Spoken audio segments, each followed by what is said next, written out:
Today I'm doing a good old-fashioned photo vlog and I'm taking out the Nikon ZF, which has been my main camera for the past 3 months. So I'm going to tell you guys what I like about the camera, what I don't like about it, so you can decide if it is the camera for you. I'm out here in beautiful Fort Hancock, New Jersey, which has these wonderful houses along the shore, and it's a great sunset spot, so we're going to be taking photos along here and seeing how the Nikon ZF holds up.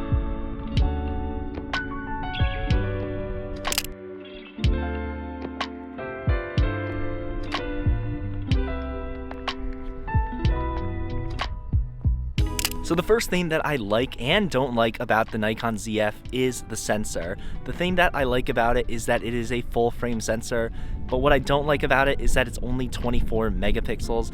I find for me that 30 to 40 is kind of the sweet spot for my megapixels. Above 40 is a lot of storage space and I usually don't crop that much. But 24 and under, if I crop, it sometimes is a little blurry. If it was more video centric and it had 24 and 12 megapixels, then that would be fine. But since this is primarily a photo camera, I'd like to see something like the Fuji X106, which has a 40 megapixel sensor, and that would take a lot of advantage of the new Nikon lenses that are really sharp.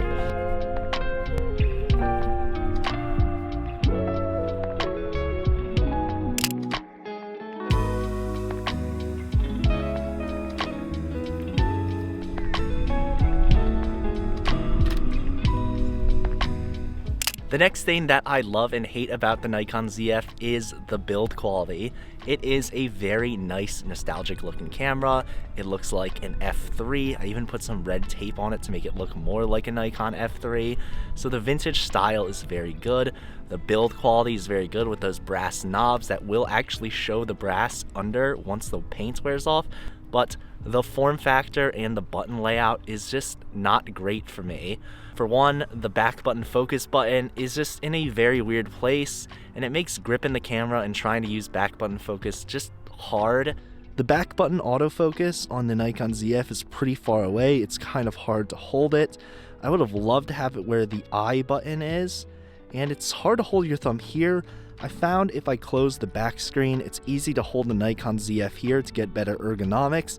Otherwise, it's kind of uncomfortable to hold the camera here or try to back button focus. The other button that I don't really understand is the playback button. The playback button is on the left side. I'd rather have my right thumb be able to push all the buttons and be able to access all the buttons. So I'd rather have more important buttons on the right side of the Nikon ZF camera.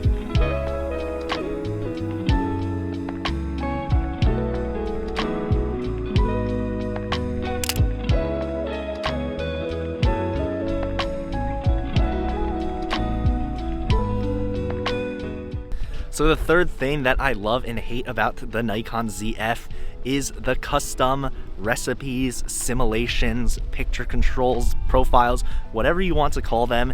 In Nikon, they are great. They give you 7 picture controls, which is just like Fujifilm, they give you 7. But some things are not saved inside of the picture controls, such as the white balance. And when selecting picture controls to make recipes from, the settings are very different depending on what base you choose. So there's no consistency in creating these recipes. So although there is technically infinite amount of picture controls that you could choose for the Nikon ZF, it's just very confusing and hard to switch between them because white balance can really impact the picture control. So not having white balance easily accessible inside of your picture control means that some of them are useless, even though there are 7 of them.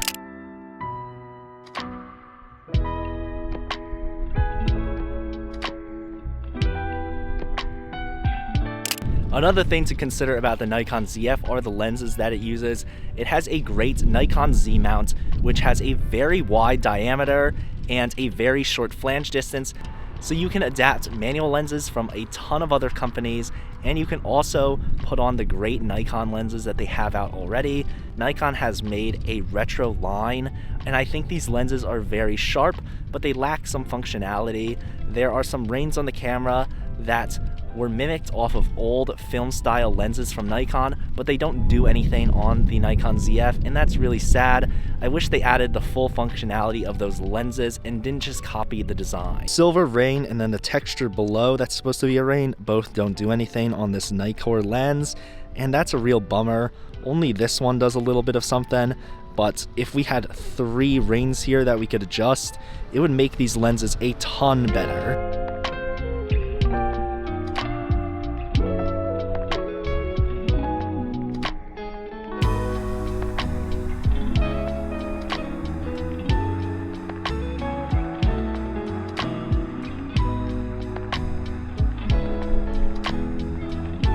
So the last few things about the Nikon ZF mostly comes down to personal preference.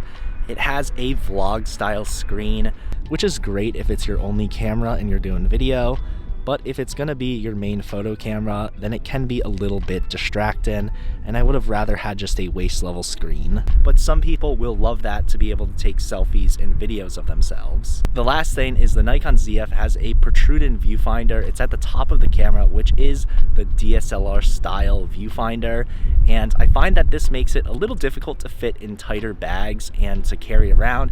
It is a bigger camera. If you're coming from a smaller vlog-like camera, Fuji X100VI type camera, any Sony compact camera, Canon compact camera, then the Nikon ZF is gonna feel very big. The ergonomics of the camera can be a little hard at times. There's not a big grip, and it is a heavy camera with all that machined brass. One thing that's not specifically about the Nikon ZF, but is about Nikon as a company, is they are a camera company on the uprising.